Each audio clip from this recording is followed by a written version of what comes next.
Just like to thank you all for the coverage. People don't think this all the time, but obviously there's no pro sport without the media and without the fans. And as much as you're under the microscope sometime in the National Hockey League, and specifically in Toronto and some of the big markets, what helps make your franchise great. And we're in control of how positive the message is, not you people, because when we have the product that we're going to have, that you're going to be writing about, things are going to be very positive. So appreciate your time and your efforts, and you're doing a good job. I know a lot of things have to go right for you in the summer, the offseason, with player and development and free agency, but how close do you think this team is to making the playoffs? Well, you know, I guess the way I look at it, I don't even think like that. I know we're going to get there. I just don't know what the timeline is. We're just going to keep getting better. And so I really liked a lot of the things that happened this year. I like a lot of our kids. What happens to the Marlies in the next little while affects what happens to us next year. They have talent. Are they a team that's going to really dig in and find a way to win? Because that leads to winning. I don't know the answer to that. What happens with the draft? I don't know the answer to that totally. What happens with free agency? I don't know. But what I would tell you is that we're miles ahead of where we were, both in our cap situation and in our development of players and the amount of players we have. And last fall, when we were trying to put a team on the ice, we didn't have enough players for the 23 spots on the team. And what you want to have is you want to have way too many players for the 23 spots you have on the team. That's how you get better. That's how you create competition. That leads to you having a chance. Now, when you go through it and you look at the goals for and the goals against, it appears to me if you give up 210 and you get 225, you're going to get in. And so we have a lot of work to do in those areas. We have to make sure we think we have enough goals on paper prior to the start of the season for that to happen. But obviously, no different than anyone else here, I'm optimistic that we've made great changes and that we're going in the right direction. We'll ask you, please wait for the mic, Paul. Mike, as challenging as this season was, finishing 30th, was the opportunity to recognize so much of this club's youth and the kids coming up a great opportunity for you as a coach and Lou as a general manager? Well, I don't think anybody went into the season thinking we were going to win the cup. So I think expectation and knowing what you get yourself into allows you to have the right attitude every day, allows you to work hard and understand. Now, obviously, I got to tell you, I enjoyed this year very much. My relationship with Lou is spectacular, and you know, he's a really, really good man, and it's fun to be around him. And it goes for Shani as well, and our people here I've been impressed with. We put together, I think, a real good sports science team, good coaching staff. Our Marley coaching staff and the management group there is doing a real good job. So I like all those things. I mean, let's be honest, some nights on game night it wasn't as much fun as it's been in the past. But the attitude, the effort, the commitment to doing things right was spectacular, I thought. And I like the group of people we have moving forward. Chris. Mike, what were you most proud of this season? That's good. What am I most proud of? Well, obviously, someone asked me yesterday, you finished last, is your name all over this? Well, obviously, I don't think about it like that at all. I think about from where we were to where we are, it's 1,000,000 miles. But the journey has just begun. Knew that when I signed here, term of my contract expresses that very clearly. When you look at the teams that are in the playoffs today, all those teams think they're making the playoffs again next year. So it's great to say, oh, we're going to get in. Well, who's going to be out? So there's a lot to it. So great thing about the Stanley Cup playoffs and the opportunity to win the Stanley Cup is it's supposed to be hard. And the teams like us that think we're close, you never know how far you are away until you get in the playoffs, and then you get hammered by a team that's been doing it for a while, and they got real men, and they've been through the wars, and they understand how it takes to play. But I guess what I would say to you is that I think we're really going in the right direction. I think we're going to have a bunch of kids. But I'm proud that we worked, and I'm proud that the fans in our community, in our town, in our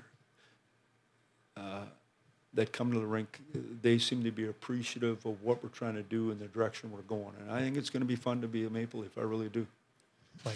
Mike, referencing the future for the hockey team, Brooks Lake said when he got up this morning, his first thought was, wow, am I ever lucky to be a part of this? Do you share that sentiment?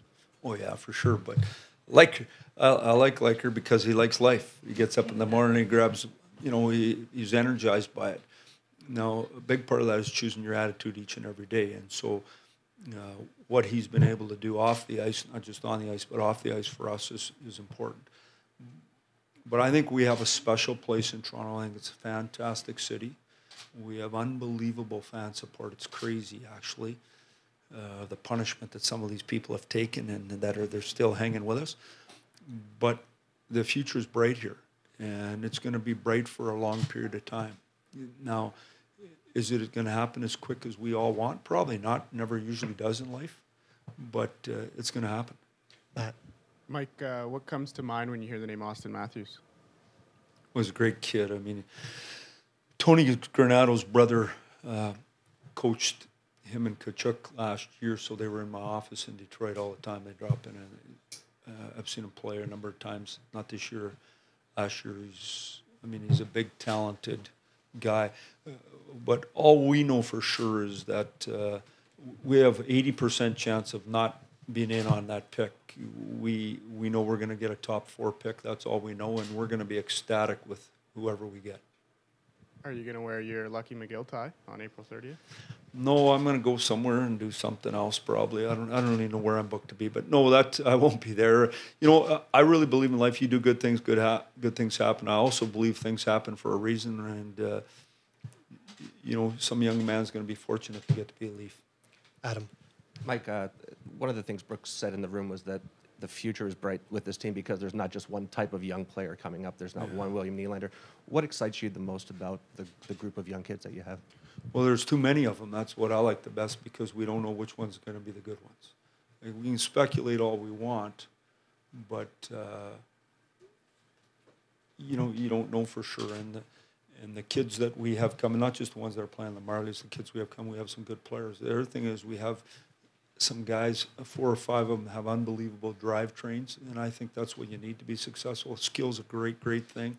A drive train's a whole nother thing that pushes people to be better around you. So I like the group. And the other thing is, I have a pretty good relationship with Hunt. He's like a dog on a bone, and he can't help it. Even when he tells his wife he's coming home for supper, the truck usually veers and goes to a game, which I really appreciate. And in the end, those are the guys who make you good. You need players, and the more players you have, the better chance you have to be a good coach. Mike, at the beginning, you acknowledged there'd be some short-term pain for this team. Is there a sense of relief today that you get to avoid that short-term pain for the next couple of months and think long-term? Not really. You know what? It's been a long time since I haven't been in the playoffs, and this is the most exciting time of year. You want to be part of this, so it's actually, it's a little bit. You're taking your team pitcher and everyone else. There's still games going on today, isn't there?